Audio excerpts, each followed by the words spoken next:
Hey, what's up guys? I've got a couple of videos on my channel now, but this is the first one that I'm actually going to do any kind of commentary on. I'm just not a camera person, so I'm just going to kind of show you what's going on and what's happening around the shop here with my cars.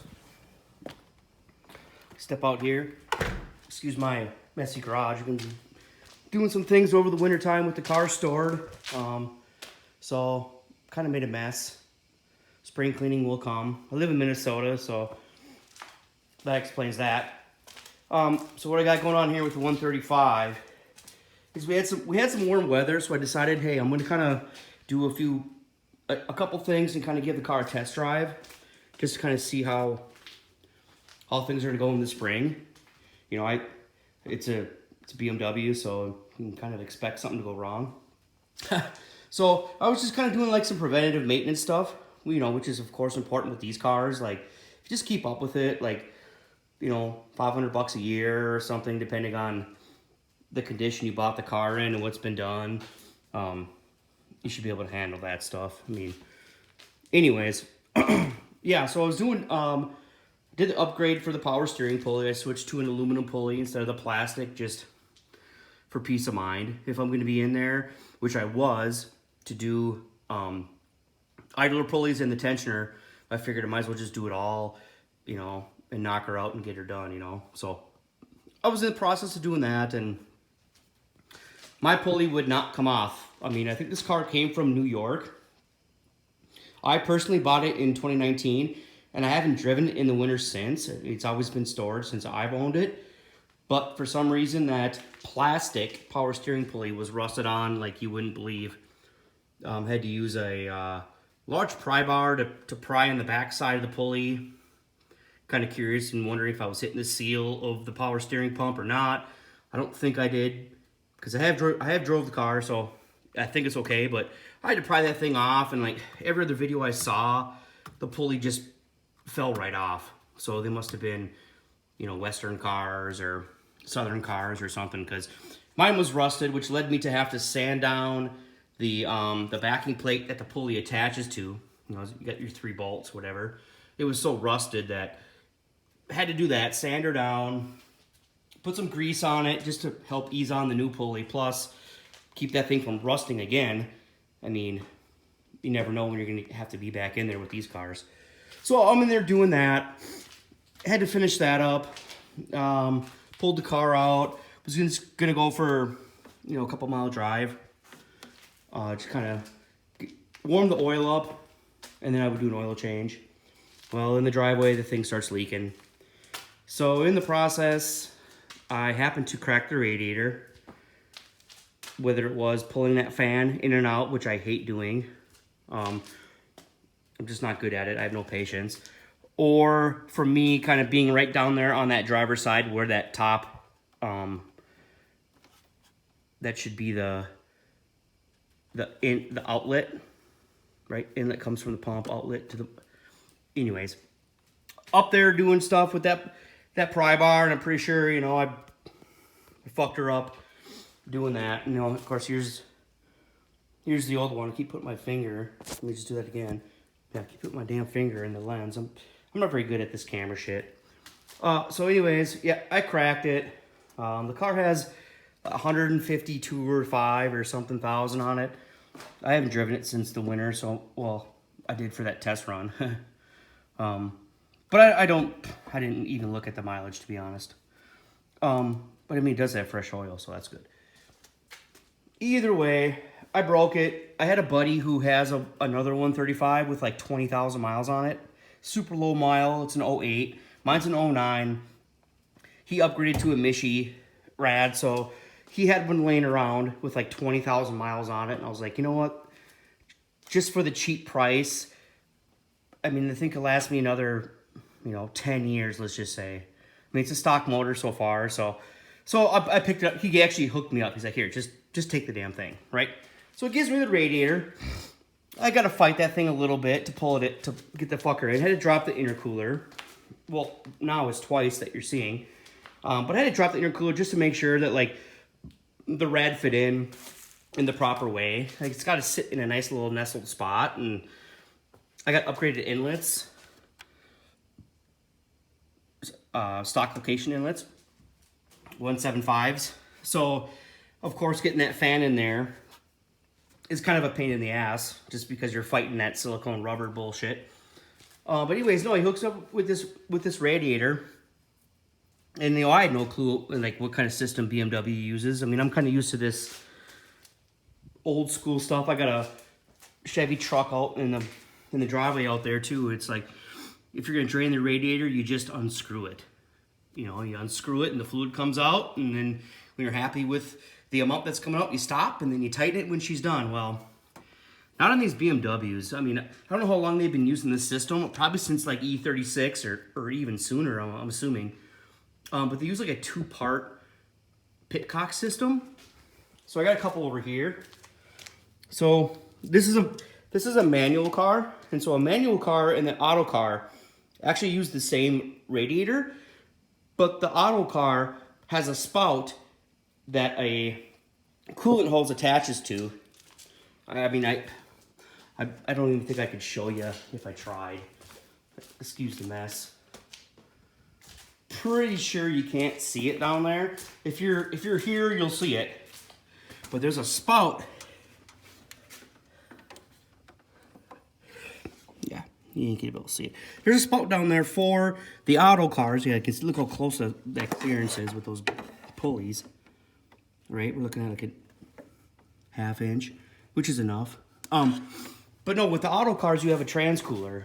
And so the transcooler runs through the radiator, which, you know, cools down the oil. I'm trying to like film the vehicle and not the dumb shit in my garage, sorry. Except that cool sign. Anyways, so yeah, an auto uses a long one, which allows coolant to flow through to that extra hose, which then it goes into your oil cooler, which is like attached to the radiator, you know, down there somewhere. But the now I'm seeing, just making sure the oil filter housing gasket ain't leaking. It wasn't when I did the pulleys. I mean, that fucker was clean. I kept her clean when I did everything. I sprayed it all down and brushed it off, and there was no oil coming down there. So this is probably rad fluid and brake clean. Anyways, so yeah, so here's the manual one. This is the one that actually came off of my own radiator, which after I got the car towed home from the other radiator, I tried to take mine out to replace it with this one, and then quickly found out that it doesn't unscrew. It turns about 1/4 of a turn, and it locks itself inside the radiator. Like if you look down on the bottom, wrong end again. If you look down on the bottom there's that notch. And then there's also a notch on top. So you fit your notch and then you do a 1/4 turn and then she locks it in. Well, my buddy didn't know that when he pulled his rad. So he broke that pitcock loose and drained all the coolant and then hooked me up with that radiator. And I actually ran cold water fluid through it. Sorry. Cold water flow through it. And the thing never leaked. And then I did the bleed test, of course, you know, with ignition on, temp turned to high, fan speed low, you know, hit the gas for 10 seconds, and then water pump cycles. I did that 3 times. And the car never leaked. So I was like, okay, shit, we're good. So I drive the thing for about an hour, and all of a sudden, coolant light comes on for no reason. I'm like, oh shit. Pull into a parking lot, and there's a trail behind me of nothing but the whole road was wet, my whole lane, soaked with coolant. Follow me up into the parking spot that I pulled into. So thank God I just, you know, figured something was wrong, and I pulled the hell over, because I mean, you don't want to melt one of these damn things. So as I got the car pulled over, I popped the hood. I knew it was coolant. The coolant light came on, and then within 5 seconds I smelled coolant. So I was like, okay, shit, we got a leak here. So I pull over, pop the hood, and I'm like inspecting, trying to like see, like, okay, is the tanks cracked? Is it my hose connections? Because some of them hose connections can be fucking sketchy, especially the bottom one. so you gotta watch for that. I'm looking all over for it, and I'm looking down, and where I was talking about where the auto spout connects to your oil cooler if you have an auto, it started to just puke out coolant from there. And I looked down and I could see the petcock resting on my intercooler. Normally you can't see that thing from the top because it's inserted, you know, up inside her. And so like normally you can't see it. And I fucking saw that thing. I was like, oh, son of a bitch. So, yep, found out. $20 part. Darn near. Well, I mean, these BMWs are smart. They normally kind of shut off before there's any kind of issue, you know? But who knows? Who knows with these cars? So, pulled over soon enough. And, I mean, so that's like the short, long of it. If you guys want to know anything else about the car, it is 1M front converted. All OEM stuff. It is a stock motor, stock turbo, but all kinds of, you know, all the goodies as far as what you can do to a stock one, and mirror caps and wheels and splitters and I mean whatever else you'd want to know. Like, just kind of ask me if you got any kind of questions on what I run or what I do. Like, the car's filthy. I put it away last year right in this spot at the like November or something, so it's just still been kind of dirty. It needs a spring cleaning. Luckily, before all the coolant spit out over the back end, because then that made it all worse. Or if you want to like know about this car, you want to know about the Chevelle, or you want to know about the S4. This car's been on my channel, as I say, my channel. It's not a channel. It's just kind of a few vids of this car. That car's not stock, and this car's not stock, and that car's not stock. So if you want to know any like other things about, you know, whatever, you're probably on here because of the title, which is going to be BMW stuff. But if you want to know like more stuff, like this is CSF intercooler, yeah, like just, you know, throw a comment or a like or something. A local guy made that sign, which is pretty badass. I don't have an M car, but not anymore, but I will again. Yeah, just kind of let me know, hit me up. You know, I can give you any kind of info you want, or I can make more videos. I just don't think no one's going to watch this shit. So, you know, why post more if no one's going to watch it? But if you're gonna, I'll rack up the views if you guys want to watch. Yeah, let me know. Ask me some questions. I'll answer anything you guys have, or you want to rip on the car or whatever. I got all kinds of interior stuff done too, which you would see on my channel for the most part, really. Just a couple shorts or whatever.